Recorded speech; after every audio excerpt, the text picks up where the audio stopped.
Have you filed your taxes yet? I have not. No. If not, you still have time because tax day is April 18th, and our next guest has some tips to make sure you are ready to file. We love her. Entrepreneur, personal finance expert, and author Buffie Purselle joins us live. Yeah. Buffie! Hey, y'all. Hey.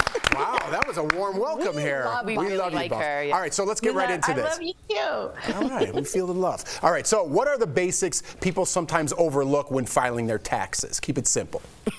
People file too early. They don't wait for all of their tax forms, and then they end up having to file a costly tax amendment. So wait, make sure you have all your paperwork before you rush into the tax practitioner's office to file.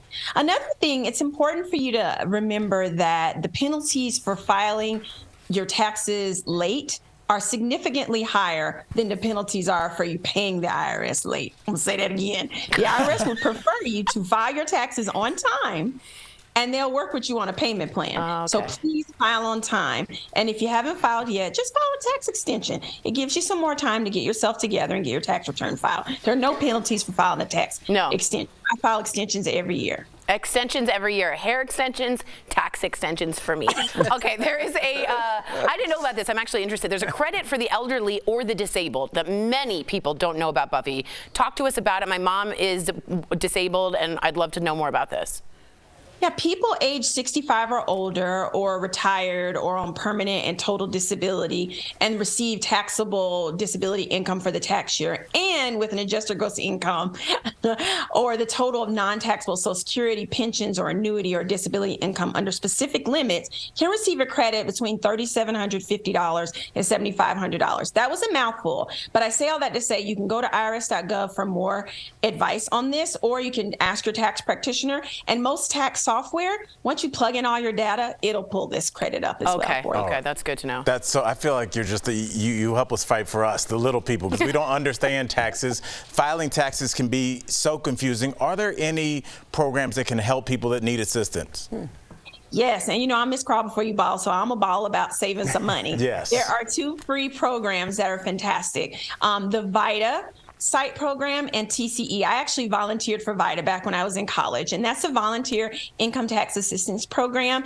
And if you make less than $60,000 a year, or if you're elderly, or if you have a disability, or if you are limited in English speaking, you can go to these sites and they will prepare your tax return for you for free. Wow. There's also the tax consultant counseling for the elderly program, and they offer free guidance for things like on retirement plans, pensions, annuities, all that really complex stuff. They do it for free. And these sites are located within community centers, within your community, like at a library or at a school, and you can go to irs.gov to find the locations. They're fantastic. I have fun volunteering for VITA. Good for you. Thank you for that. That's such valuable information. Speaking of retirement, a lot of people do consider buying a second home once they retire. What should people know before they buy?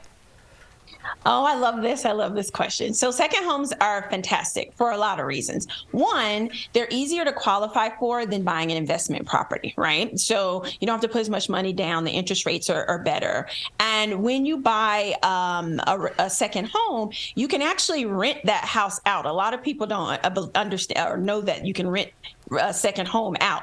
The key is you can't stay in it more than 14 days of the year. You and your family can only stay in the house for 14 days or 10% of the days that you rent the property out. And so you can still take the mortgage interest tax deduction and the property tax deduction on your tax return and make passive income renting out your second home. Wow. I'm going to have to rewatch this back. It's like in slow motion. Yeah, it's great information, great information. Let's switch gears a little bit. We want to know your thoughts on the banking crisis making headlines recently. Can you explain what's happening? So Silicon Valley Bank and Signature Bank failed, and regulators took those banks over. And a lot of people are concerned and thinking they need to make a run on the bank and take their cash out of banks. Do not do that. We do not want the entire financial system to crash in the world. And the government went in that Monday after these banks failed on Saturday and Sunday and opened the bank back up and made sure that full deposits, not just, usually the FDIC only insures up to $250,000. They made sure that the entire amount that these depositors had in these accounts were available for them. And so I think it should restore our trust in the banking system. And, don't go take the money out, because y'all, if the banking system crashes, that money, that linen, will be worthless. So leave your money where it is. It's fine. We're Good to safe. know. Buffie, thank you so much for joining us today. To our viewers, to learn more from Buffie, check out her website at justbeingbuffie.com. Also, you got to get that book, Crawl Before You Ball. That's right. I got it. It's good. We'll be right back. Thank you, Buffie. Thank you.